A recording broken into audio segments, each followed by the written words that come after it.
Muy buenas noches, doctor. Buenas noches, compañeros. Somos el grupo número 2, integrado por Zulay Patiño, Juan Fernando Murillo, Dayana Monar y mi persona Sheila Coronel.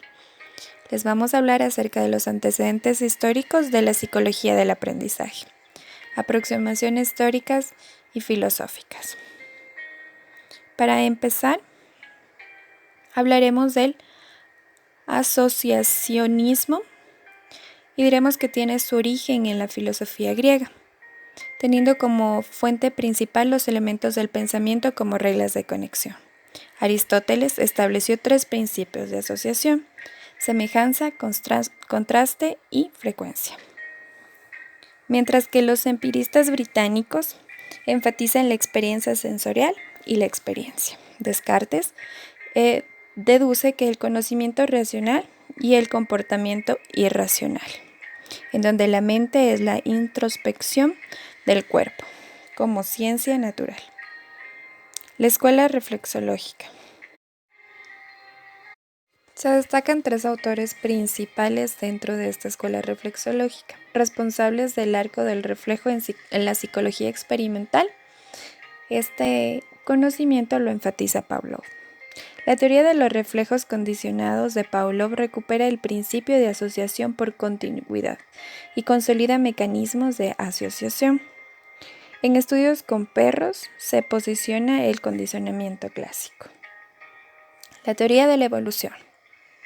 Darwin fue uno de los principales precursores de la misma. La evolución de las especies es una selección natural. Origen de la naturaleza y el hombre. Era una cuestión biológica. Se dio a su teoría una evolución de las capacidades mentales, válida para la conducta y órganos corporales.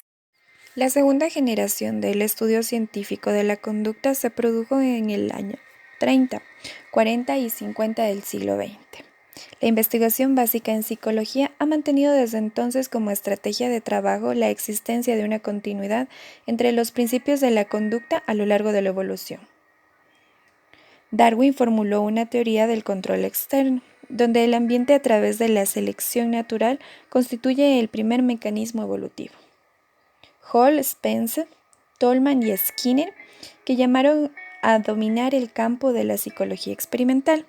En este sentido, se puede afirmar que la evolución de las especies es tanto dominio de la biología como de la psicología. Skinner, en 1938, hacía de nuevo hincapié en el ambiente, ahora conocido como el factor determinante de la conducta. La teoría de la evolución también fue fundamental en el desarrollo del funcionalismo. Entre las ideas básicas que manejó Darwin se encontraba el concepto de función.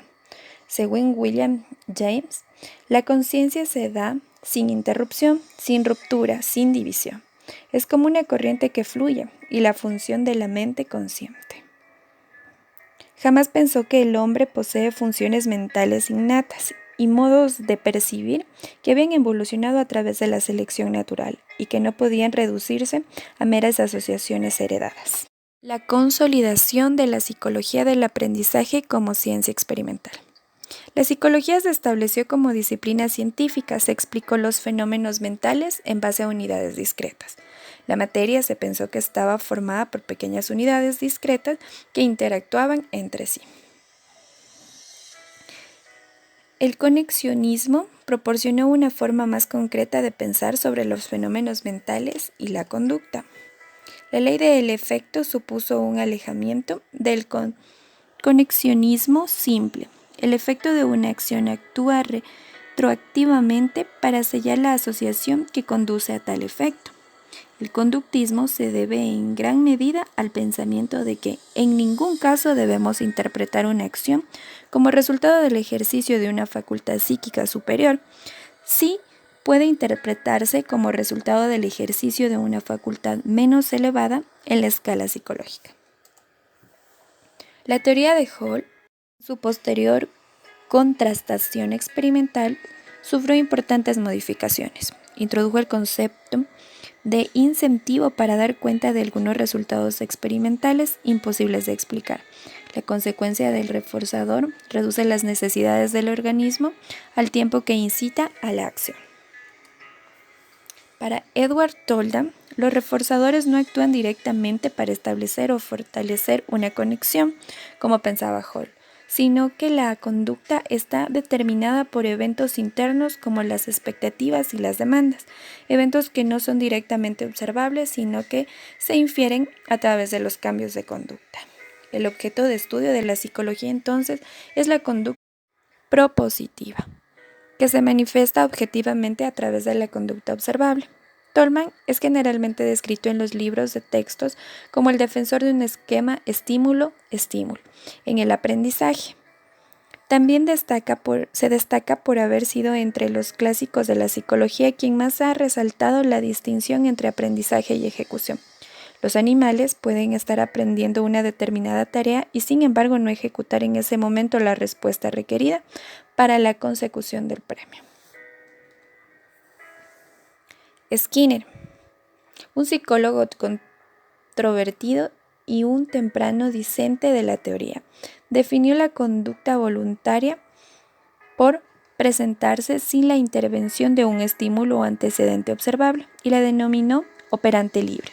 El concepto de operante libre incluye un aspecto muy importante de la psicología, al resaltar que los organismos no tienen por qué depender de la aparición de un estímulo para la realización de una respuesta.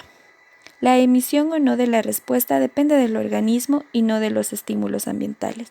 Distingue entre las respuestas elicitadas o respondientes y las respuestas emitidas u operantes, al señalar que los organismos emiten las respuestas voluntariamente.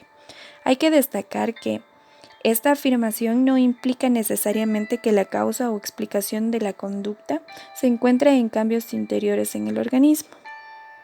De esta manera, la relación entre una clase de movimientos de un organismo y una clase de acontecimientos ambientales constituyen la unidad funcional del análisis de la conducta.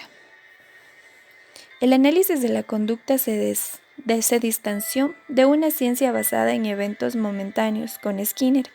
Sin embargo, su noción de la consecuencia fue fiel a la relación de la contigüidad, contundentemente teórica o empírica, por lo que el reforzamiento y el castigo deberían pensarse como una contigüidad entre una respuesta momentánea y una consecuencia momentánea.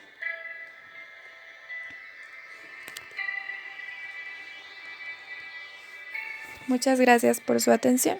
Esta ha sido nuestra explicación.